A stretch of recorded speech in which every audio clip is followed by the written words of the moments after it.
You're the guy with the case full of monsters, huh? News travels fast. I was hoping you'd be able to tell me if there have been any sightings, tracks, that sort of thing. You got a pretty big price on your head, Mr. Scamander. Why should I help you? Instead of turning you in. I take it I'll have to make it worth your while. Let's consider it a cover charge.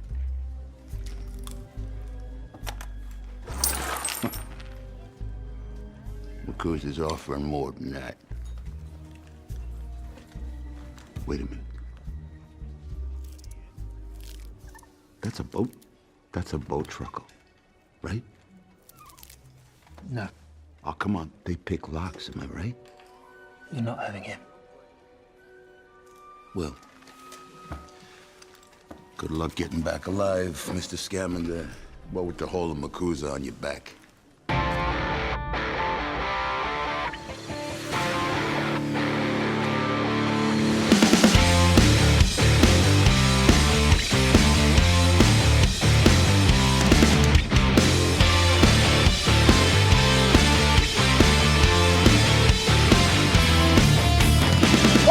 Set. This is Michael Faulkner, and it is showtime at the November 15th, 2016 edition of the Weekly Podioplex. Brought to you on the Chronic Rift Network. Next week is Thanksgiving here in the United States, and I'm taking a break from the podcast for the holiday, so this week we'll cover the next 2 weeks of releases. Also, this is our first recording since the 2016 election, and you guessed it, there will be no further mention of it here. Let's talk movies instead. This week's birthdays include Whoopi Goldberg from, among so many other things, Star Trek The Next Generation, Paul McGann, the 8th Doctor, and man do I want to see him in the role a few more times, Beverly D'Angelo from the National Lampoon's Vacation films, Mark Helgenberger from CSI, 2 DC Comics alumni, Danny DeVito, the Penguin from Batman Returns, and David Ramsey, John Spartan Diggle from Arrow, Doctor Who producer Stephen Moffat, and Allison Janney, C.J. Craig from The West Wing. Ask her sometime about The Jackal. Starting with the box office report, the newbies couldn't unseat The Good Doctor. At number 10 is Inferno, down 5 from 5th. At number 9 is Jack Reacher, Never Go Back, down 2 from 7th. At 8th is Boo, A Medea Halloween, down 4 from 4th. In 7th is new release Shut In, almost getting shut out with $3.6 million. Audiences gave it a C cinema score, and critics universally agreed with a 0% rating. Moving on. Finishing off this week's bottom 5 is The Accountant, holding position from last week. The top 5 this week begin with Hacksaw Ridge, down 2 from 3rd with $10.6 million, added to a total of $32.1 million. In 4th place is new release Almost Christmas, earning $15.1 million. This film hit its target demographic with mostly African-American women, and they were definitely entertained for an A- cinema score. Critics, on the other hand, came in at a measly 48% approval. In 3rd place is our last new release in Arrival, debuting at $24.1 million. The mostly older male audience gave this thoughtful Alien First Contact film a B cinema score, which could help it through the Thanksgiving holiday. Critics loved it, with a 93% reception. The top 2 from last week are the top 2 from this week.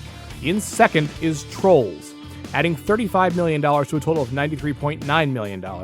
And remaining in 1st is Doctor Strange, adding $43 million to a total of $153 million. Doctor Strange only dropped 49% from premiere, which is the second best second weekend performance in the last 10 MCU titles. Considering Marvel Cinematic Universe origin story films, Doctor Strange is the second fastest title to top $150 million domestically, behind Iron Man. While the rest of us are having mixed results in 2016, Disney is now on record with their best year at the domestic box office with $2.3 billion, beating last year's record. Their next target is around $2.6 billion, which is what NBC Universal scored at the top spot last year. Let's close out the box office report with what was winning in years gone by. 5 years ago in 2011, The Twilight Saga Breaking Dawn Part 1 took number 1 with $138.1 million. 10 years ago in 2006, Happy Feet won the weekend with $41.5 million. 20 years ago in 1996, Space Jam was the winner with $27.5 million. You might hear something about that in just a few minutes. 30 years ago in 1986, Crocodile Dundee took the title for an 8th week with $5.5 million. Now, spoiler alert, since I won't be here next week, Dundee's run ends at 9 weeks. And 40 years ago in 1976, 2 Minute Warning took the box office crown with $3.5 million. The box office premieres for November 18th are fighting magic with magic, and they begin with this week's headliner, Fantastic Beasts and Where to Find Them. A fantasy film starring Eddie Redmayne, Catherine Waterston, and Alison Sudol. You're an interesting man, Mr. Scamander. You were thrown out of Hogwarts for endangering human life. That was nice, then. With a beast. Yet one of your teachers argued strongly against your expulsion. Now,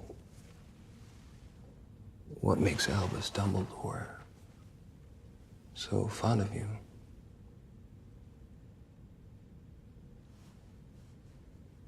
I really couldn't say.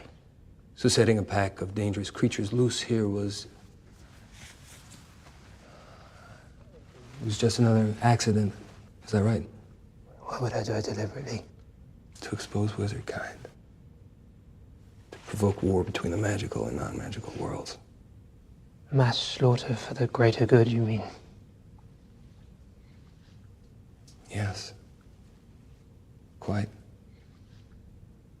I'm not one of Grindelwald's fanatics, Mr. Graves.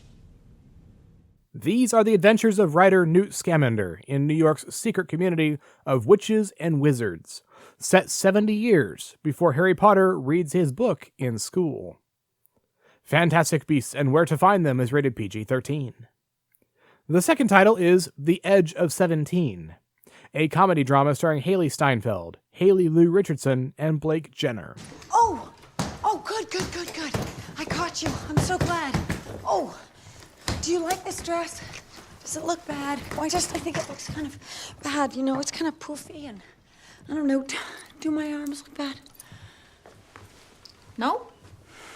Yeah, you don't sound very believable, and you're making me nervous, Nadine. Your upper arms are breathtaking. Where are you going? Well, it's last minute, but Brent called me, the dentist one, and he asked if I wanted to go to Manzanita for the weekend, and I thought, you know what? I deserve to be a little selfish once in a while, so... Is that one of the, Match.com guys? Yeah. You should go for as long as you want. Very funny. I'm gonna be back on Sunday. Okay? Just in time to surprise you. Oh, I tried to call Darian, but he must be in his AP study group. I'll tell him. Be good. High school life gets even more unbearable for Nadine when her best friend, Krista, starts dating her older brother. The Edge of 17 is rated R. The third title is Bleed for This, a biographical sports drama starring Miles Teller, Aaron Eckhart, and Katie Seagal. Don't let the feelings get the better of you, okay? You don't have to slug with this guy, all right? What? What is it? He done hit like a girl at all. Jesus Christ. Actually hits pretty hard. Eddie, move your head. All right, come on. Kick his ass!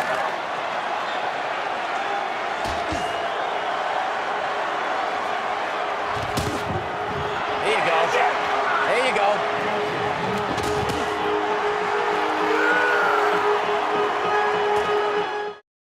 This is the inspirational story of world champion boxer Vinny Pacienza, who, after a near-fatal car crash, which left him not knowing if he'd ever walk again, made one of sport's most incredible comebacks. Bleed for This is rated R. The box office premieres for Thanksgiving begin with Moana, an animated fantasy film starring Dwayne "The Rock" Johnson, Alan Tudyk, and Jermaine Clement. It's time to put my stone on the mountain. Okay. Well, then head on back. Put that stone up there.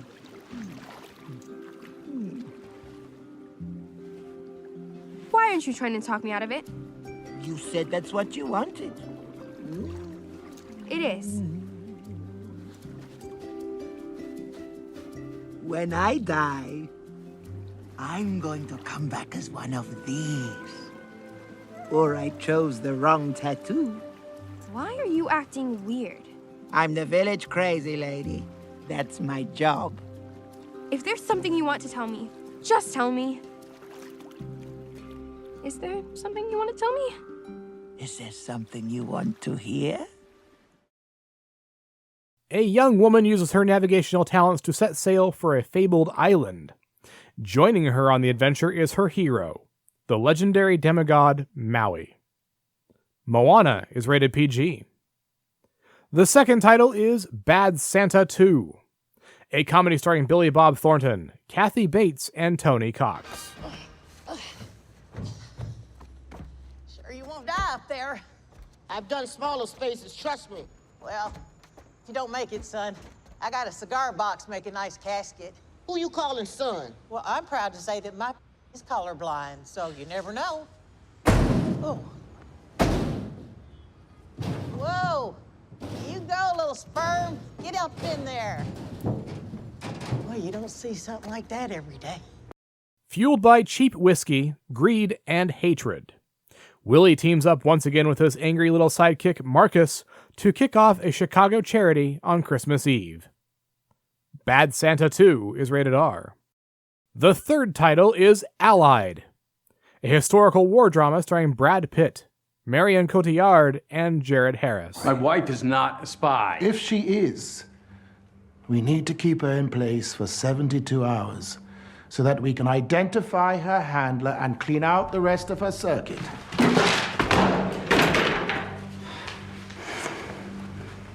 No.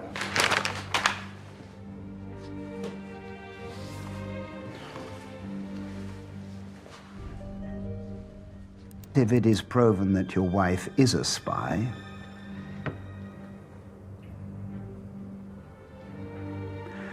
routine procedures in cases of intimate betrayal will apply. You will execute her with your own hand, and if we discover that you are an accomplice in any way, you will be hanged for high treason, Wing Commander Vatan. Do you understand? He needs to confirm that he understands routine procedures. He understands the procedure, damn it. Good.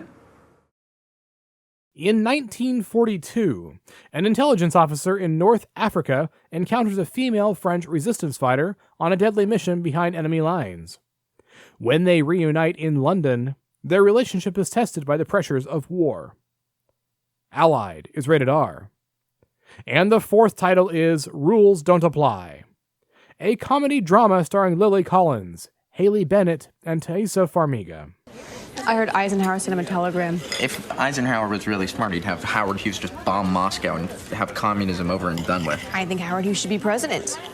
There's nobody like him. He's on another level. Seriously, the poor man, he's got to deal with these TWA stockholders who are crabbing about moving from propellers to jets. At the same time, he now has to convince the United States Senate that the Hercules can fly. So you're gonna fly to Washington? I will not be flying. Thank you for asking. When did Sarah move to LA? Well, I don't know if Sarah and I are... She still believes that once you've been intimate or gone all the way with a person, that in the eyes of God, you're committed to that person for the rest of your life. I agree with Sarah. That's why I've never done it. That's why I'm waiting, because I have to be sure. Well, that's a little... I'm not legally married. This is the unconventional love story of an aspiring actress, her determined driver, and the eccentric billionaire who they work for. Rules Don't Apply is rated PG-13. Across the next 2 weeks, there are 8 titles on the limited slate, and you can find all of those in the show notes. Next up is a look at the home entertainment slate for the weeks of November 15th and November 22nd. I'll start things with New Release on DVD and Blu-ray, and that list begins on November 15th with Finding Dory, an animated family film starring Ellen DeGeneres, Albert Brooks, and Diane Keaton. Dory suddenly recalls her childhood memories. Remembering something about the Jewel of Morro Bay, California, accompanied by Nemo and Marlin, she sets out to find her family. She arrives at the Monterey Marine Life Institute, where she meets Bailey, a white beluga whale, Destiny, a whale shark, and Hank, an octopus, who reluctantly becomes her guide. Finding Dory is rated PG. The second title is Star Wars: The Force Awakens, the 3D edition, a space opera film starring Daisy Ridley, John Boyega, and Adam Driver. After the Battle of Endor, the Empire picks up what's left and forms the First Order, and continues their mission to wipe out the Rebel Alliance, which is known as the Resistance. This set contains the 3D version of the film, as well as a director's commentary. Star Wars: The Force Awakens 3D edition is rated PG-13. The list for November 22nd begins with Kubo and the Two Strings, an animated fantasy film starring Matthew McConaughey, Charlize Theron, and Rooney Mara. Kubo lives a quiet, normal life in a small shoreside village until a spirit from the past turns his life upside down by reigniting an age-old vendetta. This causes all sorts of havoc as gods and monsters chase Kubo, who, in order to survive, must locate a magical suit of armor once worn by his late father, a legendary samurai warrior. Kubo and the Two Strings is rated PG. The second title is IT, a drama starring Pierce Brosnan, Anna Friel, and Stephanie Scott. Mike Reagan has everything he could ever want: a beautiful family and a top-of-the-line smart house. The company he owns is on the verge of changing flight leasing forever. That is, until the relationship with his closest advisor turns nasty to the point where his teenage daughter is being stalked and his family is under attack through every technological facet of their lives. IT is not rated. The third title is War Dogs, a drama starring Miles Teller, Jonah Hill, and Ana de Armas. Two arms dealers, David Pacus and Ephraim Deveroli, secure a $300 million government contract to supply weapons for U.S. allies in Afghanistan. They soon find themselves in danger abroad and in trouble back home. War Dogs is rated R. And the fourth title is Mechanic Resurrection, an action drama starring Jason Statham, Tommy Lee Jones, and Michelle Yeoh. The most dangerous hitman in the world, Arthur Bishop, thought he had put his murderous past behind him when his most formidable foe kidnaps the love of his life. Now he is forced to travel the globe to complete 3 impossible assassinations and do what he does best: make them look like accidents. Mechanic Resurrection is rated R. Swinging by new releases on digital video will start on November 15th, and Suicide Squad, an action film starring Will Smith, Jared Leto, and Margot Robbie. The U.S. government forms a team of supervillains to pull off extremely difficult missions in return for shorter prison sentences. Suicide Squad is rated PG-13. The second title is Jason Bourne, an action thriller starring Matt Damon, Alicia Vikander, and Julia Stiles. The most dangerous former operative of the CIA is drawn out of hiding to uncover hidden truths about his past. Jason Bourne is rated PG-13. November 22nd brings us one digital title, that's The Secret Life of Pets, an animated comedy starring Kevin Hart, Ellie Kemper, and Lake Bell. Taking place in a Manhattan apartment building, Max's life as a favorite pet is turned upside down when his owner brings home a sloppy mongrel named Duke. They have to put their quarrels behind when they find out that an adorable white bunny named Snowball is building an army of abandoned pets determined to take revenge on all happy-owned pets and their owners. Man, that bunny really needs a hug. The Secret Life of Pets is rated PG.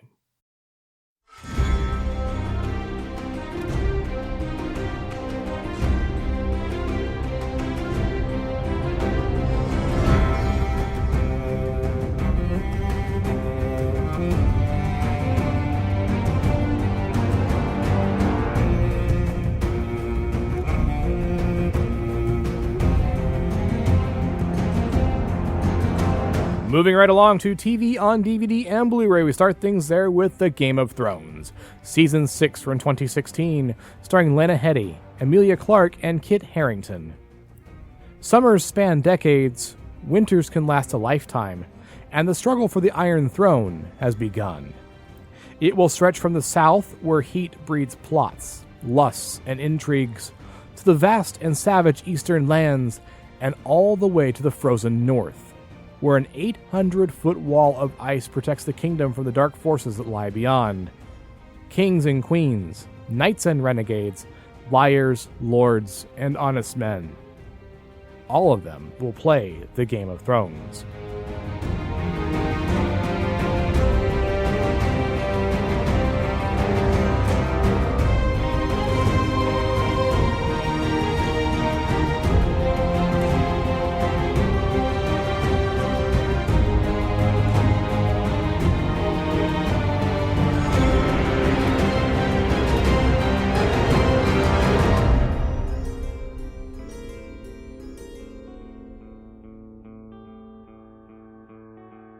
Give me your hands, show me the door.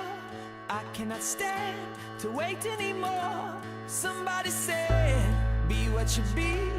We could be old and cold and dead on the sea. But I love you more than words can say. Well, I can't count the reasons I should stay. Give me some rope, time and a dream.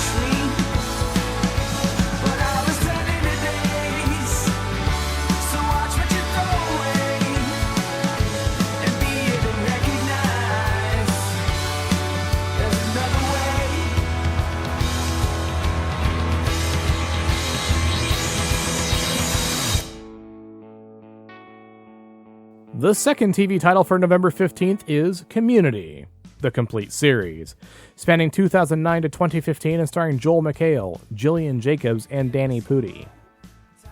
Class is now in session at Greendale, the craziest community college ever. Recently disbarred lawyer Jeff Winger enrolls to get a legit degree the quickest and easiest way possible, but when he starts a fake Spanish study group solely for the purpose of hooking up with a sexy classmate, he doesn't expect to be joined by a random group of misfit fellow students. Over the course of the next 6 years, this group finds themselves involved in epic paintball battles, chicken finger conspiracies, sci-fi conventions, campus-wide pillow wars, and everything in between. In the process, they become so much more than just a study group. They become a family. Sign up for courses in Hilarity 101 today.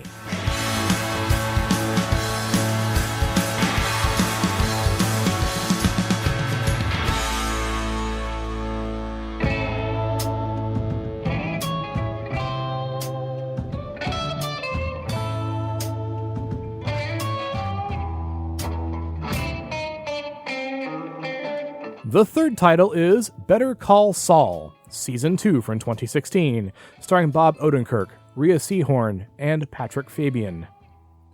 Before he was Saul, he was small-time hustling attorney Jimmy McGill. Season 2 finds Jimmy leaving shortcuts behind for his budding romance with Kim, with his stern brother Chuck keeping watch and fixer Mike drawn into a menacing cartel web. How long can Slippin' Jimmy stay on the straight and narrow?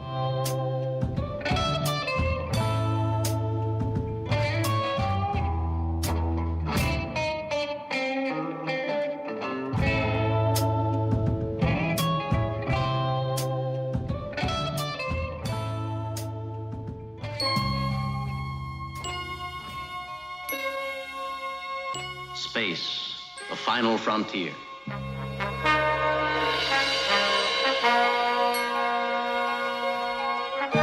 the voyages of the starship Enterprise. The final title for November 15th is Star Trek The Animated Series, the complete series, spanning 1973 to 1974 and starring William Shatner, Leonard Nimoy, and DeForest Kelley. Boldly continuing where Star Trek The Original Series left off, these animated adventures chart the progress of Captain Kirk and his crew in a universe unconstrained by real-life cinematography. With all characters voiced by their original actors, join Kirk, Spock, Bones, and the crew for 22 new adventures to boldly go where no animation has gone before.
The TV slate for November 22nd has one title, and that's Mystery Science Theater 3000, Volume 37, spanning 1988 to 1999 and starring Joel Hodgson and Michael J. Nelson.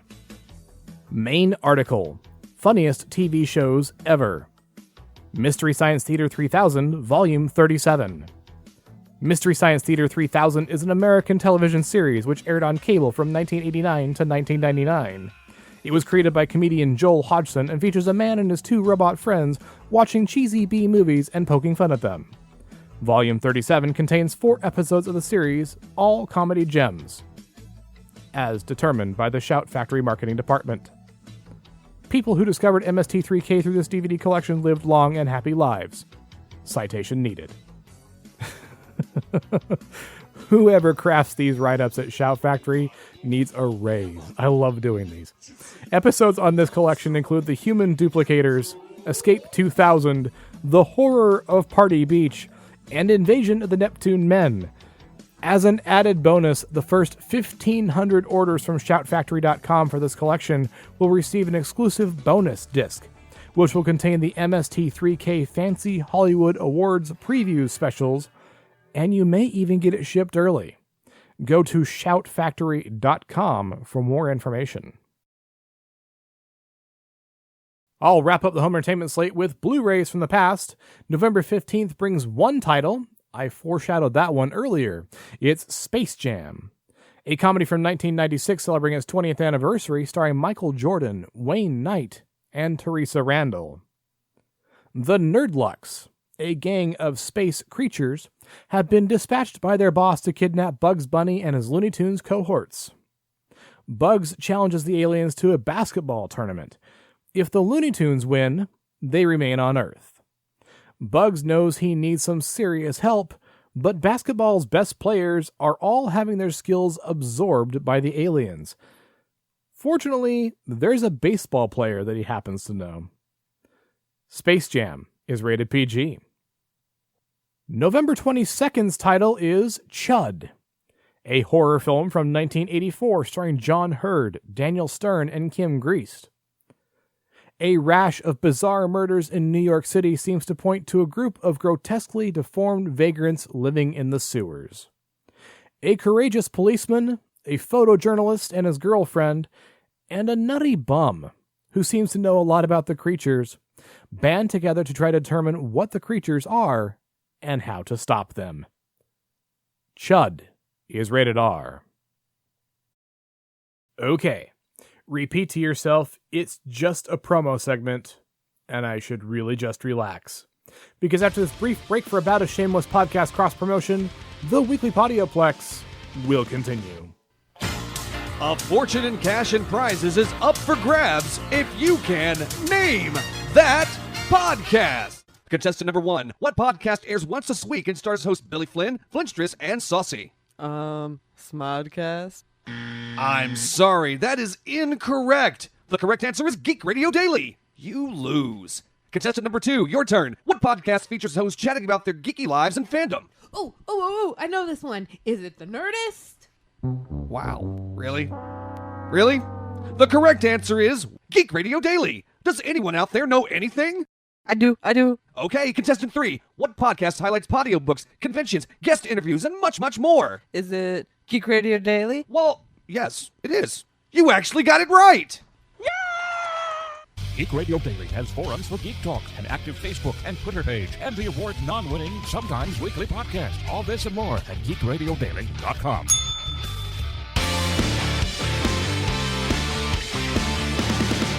And welcome back to the Weekly Podioplex. I'm Denise with your Quick Flicks.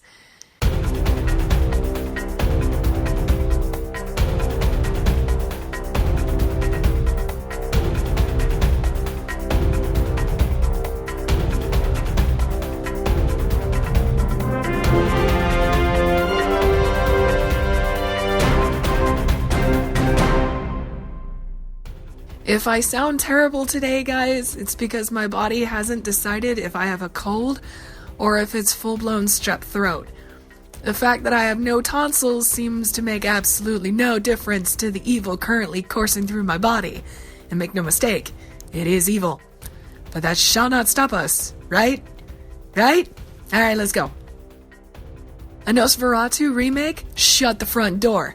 Robert Eggers, writer-director of early 2016 horror hit The Witch, has set his eyes on remaking the 1922 silent horror classic Nosferatu. Eggers will once again serve as both writer and director on this, his second feature. A huge fan of the original film, Eggers says he is currently aware of the challenge he's taking on. It's shocking to me. It feels ugly and blasphemous and egomaniacal and disgusting for a filmmaker in my place to do Nosferatu next. I was really planning on waiting a while, but that's how fate shook out. For those of you unfamiliar with the movie, I recommend going on iTunes and picking it up. Nosferatu was directed by F.W. Murnau and starred actor Max Schreck as the monster's vampire Count Orlok. The story is a thinly veiled adaptation of Bram Stoker's Dracula, and a fact which led the author's family to sue. A court ruled that all copies of Nosferatu had to be destroyed, but thank God for the stubbornness of man, that didn't happen. Film historians and scholars both hold Nosferatu up as one of the most effective horror movies of all time. Plus, I mean, it's Nosferatu, man. It's a Halloween must. Robert Eggers' Nosferatu has no current release date, but best believe we'll let you know when that changes, and I will be the first in line to see the new flick when it comes out. Speaking of classics, Star Wars Episode 9 will be filmed in 65mm film. Yay! This makes me happy. Don't get me wrong, there's nothing wrong with digital. In fact, it makes the editing process easier, but there's nothing quite like a movie filmed the old-fashioned way. And it's not just Star Wars. The Murder on the Orient Express remake and The Nutcracker in the Four Realms will also be shot using the medium. Steve Overman of Kodak expressed his enthusiasm over the news, saying, "The film comeback is accelerating, and the epic big screen experience is well and truly back." It was also revealed that John Schwartzman, who served as cinematographer on Jurassic World, will also be the director of photography on Episode 9. At least we know the film will be pretty, am I right? Talking of Murder on the Orient Express has added Penelope Cruz to the casting lineup. The news comes to us from Deadline, but does not say which role Miss Cruz will be taking. Odds are, she will portray one of the 13 suspects Poirot investigates while on board the train, but with so little information at hand, it's hard to say for sure. Production is set to begin soon. Hopefully answers will surely follow. And as much as I love Poirot and mysteries, in his shoes I'd rather not follow. Not right now anyway, my throat hurts too much to play detective. For Murder on the Orient Express, Kenneth Branagh will be drawing from a script penned by Michael Green, whose upcoming films include Logan, Blade Runner 2049, and Alien Covenant. Here's hoping that Green Lantern script doesn't come back to bite. On Crime and Punishment, it looks like the creator of iZombie is at it again with a new show called Criminal Magic. This hour-long drama written by Graham Norris and executive produced by Rob Thomas, Daniel Stoydek, and Dan Etheridge is described as The Departed meets The Vampire Diaries. It is set in present-day LA and revolves around two warring street gangs who fight the cops and each other to corner the market on the most lucrative contraband of all, magic. A young woman who hides spectacular magical powers and an undercover cop must try to survive this glamorous world of speakeasies, crime, and dangers. An interesting premise, and not something you see every day on the CW, but the channel is becoming known for giving original programming a chance, and if the show is anything like iZombie, it should be a treat. On Magic, J.K. Rowling has reviewed Fantastic Beasts series will span 19 years. Apparently, that's why we're getting 5 movies. Don't get me wrong, I frigging love Eddie Redmayne. He and Haley Atwell were brilliant in Pillars of the Earth, but 5 movies? Recent weeks have only deepened the mystery, with Johnny Depp cast in the series as Gellert Grindelwald, something for which the internet has taken Rowling to task over, a dark wizard and proto-Voldemort, and director David Yates confirming future Hogwarts headmaster Albus Dumbledore would make an appearance in the sequel. Now it looks like the key to all the crazy has been answered. Speaking to Variety, Rowling discussed the decision to make the book into a multi-film series, and in doing so, revealed that, when all is said and done, it was going to span 19 years. Originally, to tell you the truth, we said a trilogy as a placeholder. We wanted to be honest with the people that it was going to be more than one movie, but we were filling our way. Then there came a point in the drafting of our story where I said to David Yates, this feels like 5 movies. And I think I'm pretty certain about that.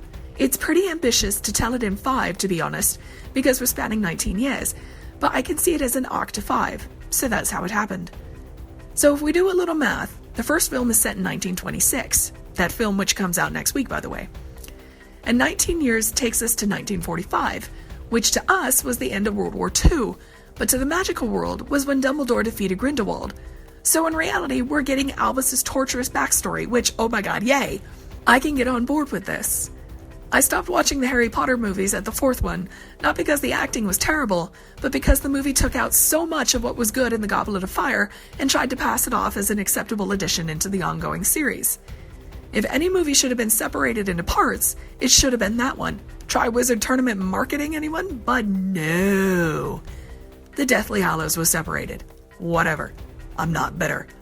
Mom has, however, gotten her hands on the last 4 tickets to see Fantastic Beasts in the Penn Square Mall Theater, and suddenly, I'm excited to see it again. Alright kids, for the sake of my throat, that's all I have for Quick Flicks this week. I'll see you guys next time on the Weekly Podioplex. Thank you, Denise. Get some rest, and I hope you get that evil exercise soon. If you need me to call the Winchesters or Max von Sydow, just let me know. Do me a favor, though. Stay away from the pea soup, okay? With that, we come to the end of this week's edition of the Weekly Podioplex. If you want to discuss anything you heard on this week's edition, please take a moment to get in touch. You can surf on over to the brand new homepage at chronicrift.com and leave an audio message right there on the website using your microphone. Or you can write to weeklypodioplex@gmail.com. Of course, you can still tweet us on Twitter. The Chronic Rift is chronic_rift. The Weekly Podioplex is Weekly Podioplex. Denise is Riley James Keith. And I am Womprat99, like the creature Liquid Bullseye in his T-16 in Beggar's Canyon. You can give the Chronic Rift a thumbs up on Stitcher Radio, leave us a 5-star review on iTunes, and you can find the Weekly Podioplex and the Chronic Rift on Facebook and Google+. Take a moment, stop on by, and see what other shows the Chronic Rift Network has to offer. The main show is offered weekly with the Rift regulars, and you can listen live or download the episode later in the feed. We also have Cyborgs, a Bionic podcast, the Batcave podcast, the OSI Files podcast, the G2V podcast, Generations Geek, presenting the transcription feature, the Dan and Travis Show, the Sci-Fi Diner podcast, and so much more. Check us out and find the culture in pop culture. If you're interested in more of my adventures, take a quick trip to my blog, Creative Criticality, where I'm watching every episode of Doctor Who for the first time from the very beginning of the franchise and reviewing those stories in the Timestamps Project. I have just begun the 15th season with the adventures of the 4th Doctor, and the link to those reviews can be found in the show notes. You can also find Creative Criticality on Facebook. Denise can also be found on the internet at Accessories Not Included, where she talks about her writing, reviews books, and offers her services as a cover designer. Check her out at accessoriesnotincluded.com. If you decide to pick up any of this week's new releases, why not do it through our Amazon store? You get the newest entertainment at Amazon's low prices and high-quality service, and each purchase you make through that store supports the Chronic Rift Network. Your support keeps us on the air, and we appreciate your consideration. Look for the links to our best bets and the network store in our show notes, or click the Amazon box on the website. The Weekly Podioplex is a Lucky Shot production and is produced by John S. Drew. On behalf of Denise and John, this is Michael Faulkner. Thanks for listening. Until next time, there are adventures in drama, comedy and action, worlds to explore in the depths of film. Get some popcorn, find your favorite seat, and have yourself a happy and safe Thanksgiving. I'll see you at the theater.